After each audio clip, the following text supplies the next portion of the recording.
Hey, what's up guys? I'm Andrew here. I'm here with my first video. And for my first video, I really wanted to do a list that kind of, defines, who I am.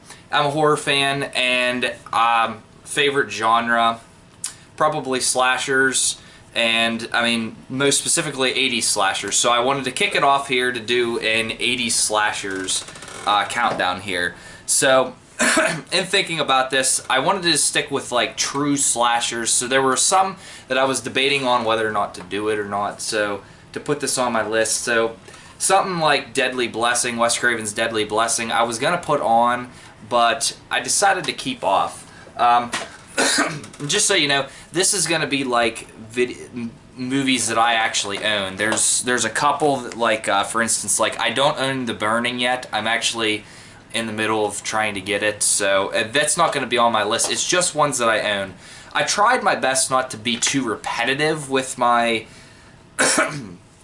sorry, I'm battling a cold.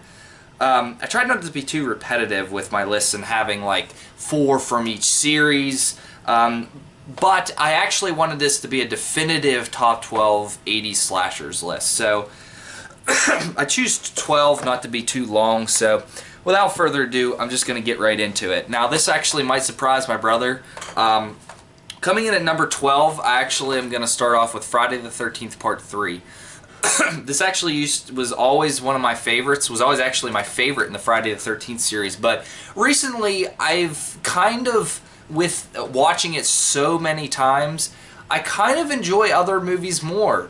You'll see, I mean, I enjoy, 3 more Friday the 13th more than this one. So it's fun. It's the one that Jason gets his hockey mask. It's a great 80s slasher. It is everything you want, but yeah, that's my number 12. Can't say much about it. Everybody's talked about it. Number 11, I'm going to go with Halloween 4. This is like a staple of 80s slashers. It's one of the best sequels in the Halloween series. It's really solid. I really like Danielle Harris as the villain. Is the protagonist. Michael Myers is back. The mask always bothers me. That might be why it also isn't higher on my list of 80s slashers. It's got this great atmosphere though that Brett Little, the director, really captures well. Halloween atmosphere. But yeah, I mean, this has been talked about to death also, so yeah, that's my number 11. Coming in at number 10, I got Stage Fright. Now, this is a 1987 slasher film, I believe. Yeah, 1987. This is actually an Italian slasher flick by Michele Soavi, if I'm pronouncing that correctly. This guy who, I want to say that he studied under, it was the other Italian director, Lucio Fulci maybe, I can't remember which one he studied under, but this is his directorial debut, and I love this flick. It's got great atmosphere, it's got great characters, basically people who, are, they're doing a play on stage, and they're doing overnight rehearsals. Somebody brags in. The killer really the killer is really great in this film. He's got this like eagle's mask, and it adds a really lot of atmosphere to the film. So yeah, I would recommend checking this out. It's a great flick. Coming in at number 9, sort of a parody type slasher flick, but Slumber Party Massacre. This movie, the cover, it explains itself. Slumber Party Massacre. There's nothing more to the movie. It's just slumber party killer with a drill killing people at a slumber party. It's just 80s fun. It's from 82. Great campy fun.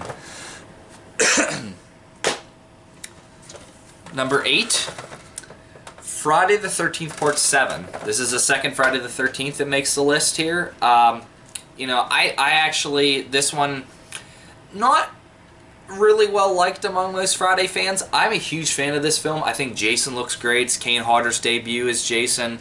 I like the telekinesis. It's kind of something different, but also keeping Jason at Crystal Lake.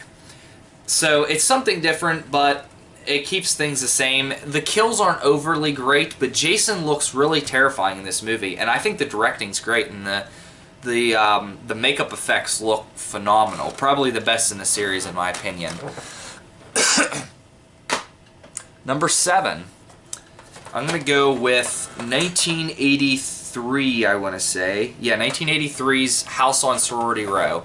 This is a great 80s slasher flick. I mean, pretty much anybody who does an 80s countdown list has this on there. It's sorority house, you know, killers killing people there. It is great atmosphere, great 80s flick. It is, I mean, a staple among slasher fans. So, I mean, if you haven't seen this, recommend this. Couldn't recommend it any higher. It's great. Number 6. I think I'm number 6. Yeah, number 6.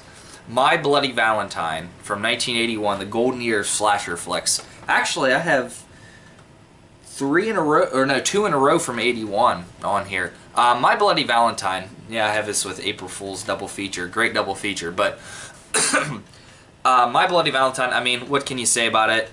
I mean, this movie doesn't need any introduction. It's a great flick, great atmosphere, just a cult classic. I can't recommend this any higher. Now, for number 5, this is one that I find is under the radar. It's developed a cult following lately, but I'm one of its biggest fans. From 1981 also, Final Exam. The reason why I put this a little higher than My Bloody Valentine, I mean, people are probably killing me right now, but again, these are my opinion videos. These are just ones that I like better.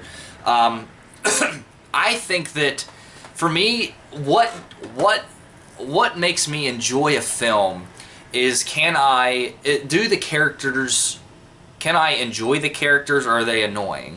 For me, like, these characters are some of the funnest characters. I can watch this film over and over. In fact, I'm on a college campus right now.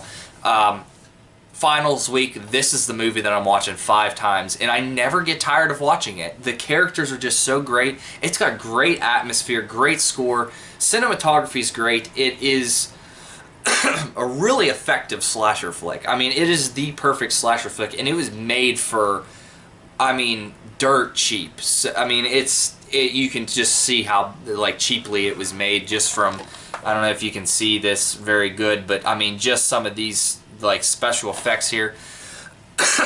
I couldn't recommend this movie any higher. It's pretty expensive on Amazon, but I recommend checking this out. I'm really high. The more that I watch it, the more that I like it. So, alright, number 4. This actually lines up well. I'm going to go with Friday the 13th 4, the final chapter, as it was called. It wasn't the final chapter, but yeah, I mean, the more that I watch this, the more that I enjoy the characters. It's got a solid atmosphere. It's great. It's fun. It's probably the most enjoyable out of all of them, other than maybe the reboot. I enjoy the characters in the reboot just as much too. So, you know, it's a fan favorite, so I mean, I shouldn't. There's definitely no need for apologies on that one. Number 3. This is from, again, from my favorite director, the late great Wes Craven, the original Nightmare on Elm Street. I'm working also on getting this, the first one on Blu-ray. So this will probably look different soon, but in fact I just have this 4-pack. I have also the 4-pack of the other 4 as well, but I mean, this doesn't need any explanation. It's just a phenomenal film, near perfect slasher flick, and not just a slasher flick, but horror films in general. Wes Craven really knew how to make horror, and that's why he's my favorite director. And I never really, whenever I was growing up, I would always watch Friday the 13th or Halloween movies. Never Nightmare on Elm Street. I just started getting to loving these movies, and I actually feel like the more that I watch Nightmare on Elm Street, the more I like it. So, hey, maybe in a couple years this might be number 2. Maybe, I don't know. I mean, number 2 for me is Friday the 13th Part 2. This is actually, and my brother actually agrees with me as well, this is my favorite Friday flick, and actually I am getting ready to watch it right now. As soon as I get this off, I'm going to be watching Friday the 13th Part 2. I actually haven't watched it in a while. It's a great, enjoyable movie. It to me is the perfect Friday flick. It's fun. It's got a great atmosphere, though. It's not as hokey as Part 3, and it's not as dark as Part 4. But it's really got this like great balance between, you know, having fun at camp and horror. And this is also the first one where Jason makes his debut. Although he's not in his, you know, regular hockey mask, he's potato sack Jason. But I love the characters in this movie. It's just, you know, these movies don't really need explanations. They're most of them are pretty well known, especially among horror fans. So, and might get flack for this, but without further ado, my number one horror flick from the 1980s is from 1981 also, and that is Halloween 2. This is actually, not to spoil it too much, but it is my favorite horror film. To me, it doesn't have like as good of character development or as good intriguing characters as the first one did, and you can tell that John Carpenter didn't really have his heart in it in writing this film. But the reason why I like this film so much is that it is, for me, everything that I like in a horror film. It has a lot of great, funny, clever dialogue. It's got enjoyable scenes, but it also has this perfect atmosphere. And Dean Cundey's cinematography is, I mean, unparalleled. I mean, my favorite part about this film is when you see like long corridor shots and you got Michael walking slowly down it, so, you know, and there's like 3 or 4 scenes where that happens, and I can't get enough of it. I mean, it's just eerie the way that he's able to film it, and I think Rick Rosenthal does a outstanding job directing some of these scenes. And actually, most of the scenes that fans have a complaint of was ones that Carpenter directed himself.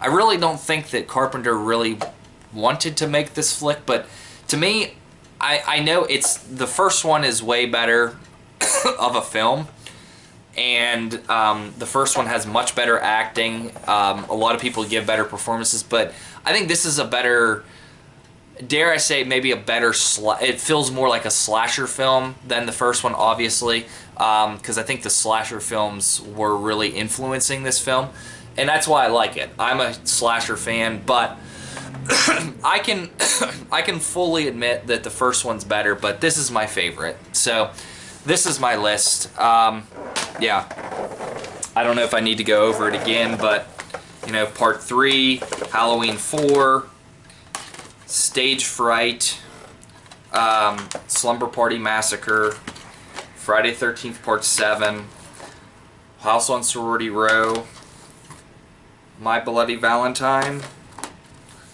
Final Exam, Friday the 13th Part 4, the first Nightmare on Elm Street, the Friday the 13th Part 2, and Halloween 2.